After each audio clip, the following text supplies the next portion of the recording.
Hello friends, हमने देखा कि हमास चीफ इस्माइल हानिया की हत्या के बाद से ही पश्चिम एशिया जलने की कगार पर है।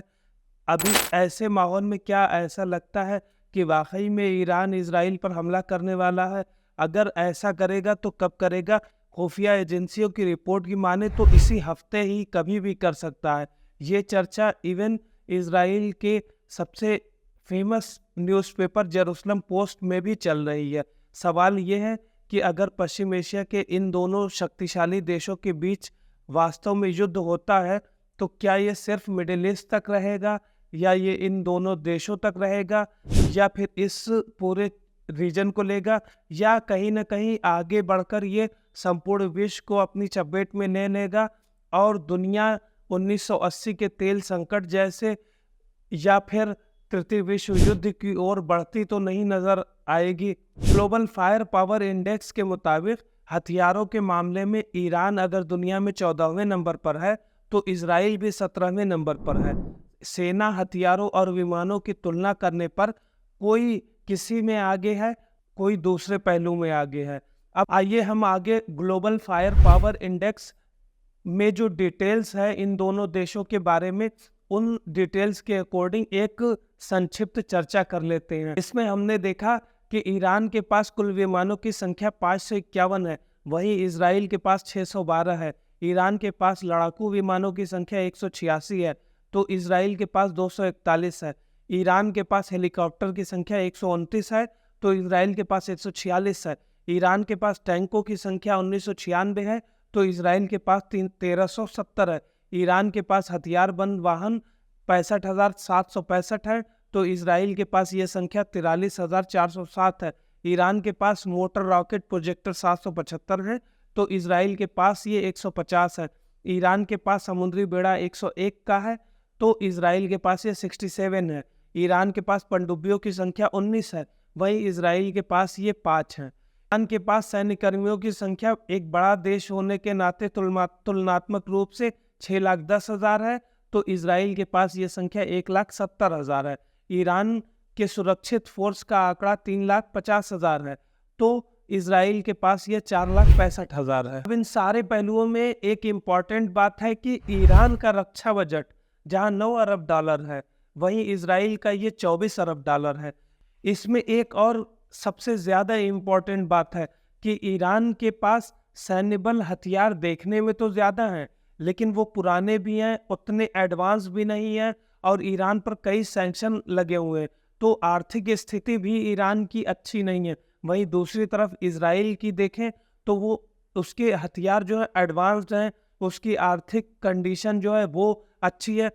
अब बात आती है कि अगर इन दोनों देशों के बीच वास्तव में युद्ध शुरू होगा तो ईरान के साथ कौन होगा, इजराइल के साथ कौन होगा? क्योंकि इस अब बात यह आती है कि अगर वास्तव में ये युद्ध शुरू हो जाता है तो इजराइल के साथ कौन खड़ा दिखेगा और ईरान के साथ खड़ा कौन दिखेगा? अगर हम एक्सपर्ट्स की राय देखें तो जहां इजराइल को पश्चिम एशिया के अंदर तो समर्थन मिलना मुश्किल है, लेकिन उसके साथ अमेरिका, फ्रांस, ब्रिटेन, जर्मनी सहित यूरोप के ज्यादातर देश हैं। ऑस्ट्रेलिया ने भी उसके पक्ष में ऐलान किया है।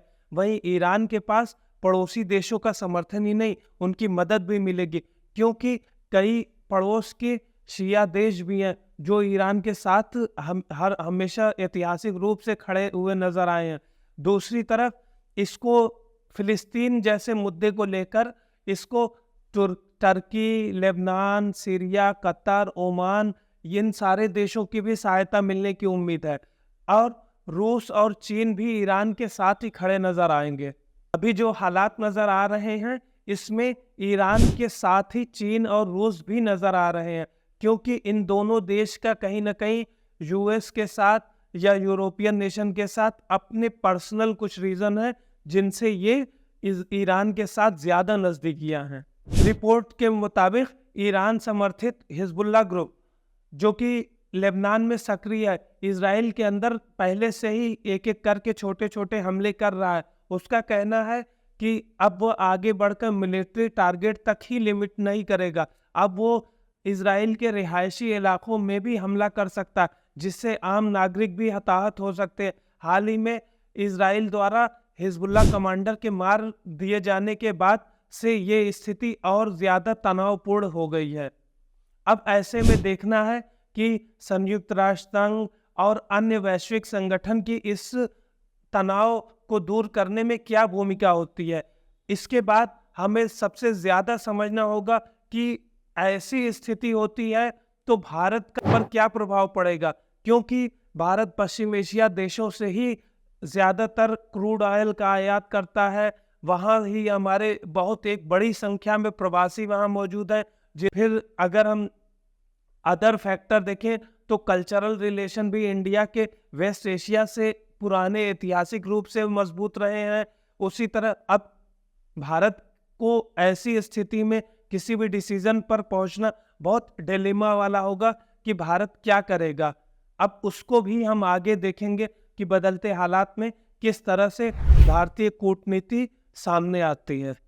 ऐसे पहलुओं से संबंधित मेंस में भी प्रश्न पूछे जा सकते हैं। जैसे प्रीलिम्स एग्जाम में हमने देखा कि वहाँ की मैपिंग के बारे में अक्सर पूछा जाता है। उसी तरह मेंस में अगर पूछेगा तो पश्चिम एशिया का इंडिया के पर्सपेक्टिव में रेफरेंस दे के पूछेगा कि ये किस तरह से इकोनॉमिक, पॉलिटिकल और कल्चरल एस्पेक्ट को किस तरह से रिप्रेजेंट करते हैं, इंडिया पर क्या प्रभाव पड़ेगा, आगे इंडिया का क्या डिसीजन होगा।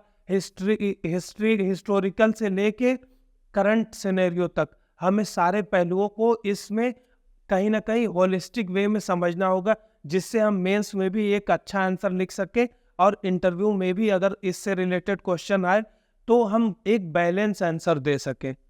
Thank you.